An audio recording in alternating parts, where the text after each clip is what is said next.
மடமையை எரிக்கணும் இல்ல அறியாமையை கொளுத்தணும் என்ன வேணா சொல்லுங்க. ஆனா இந்து மத வழிபாட்டு உரிமைகளை மதிக்க வேண்டுமா வேண்டாமா?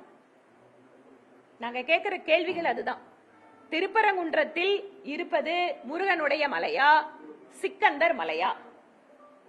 அதே போல தீர்ப்பு கொடுத்த உடனே நீங்க அதாவது அரசாங்கம் சொல்லக்கூடிய வகுப்பு பிரச்சனை இது மத கலவரம், ஆனால் தர்கா நிர்வாகம் எந்த இடத்துல பிரச்சனை இல்ல, அவங்க எங்கேயும் கோர்ட்ல அப்பீலுக்கு போகல, அவங்க எங்கேயும் வந்து இறங்கி நின்று ஆர்ப்பாட்டம் பண்ணல. ஆனா இந்த தீர்ப்புக்கு எதிராக போராடுறது யாருன்னு பார்த்தா விசித்திரமா இருக்குதுங்க, ஹிந்து அறநிலையத்துறை. ஹிந்து அறநிலையத்துறை எதுக்கு இருக்கிறாங்க?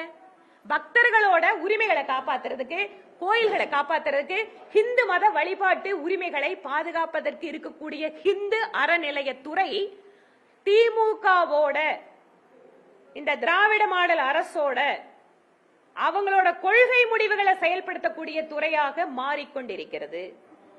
அதுக்கு எதுக்கு பேரு ஹிந்து அறநிலைத்துறைன்னு வைக்கணும்? அதை எடுத்துடலாமே.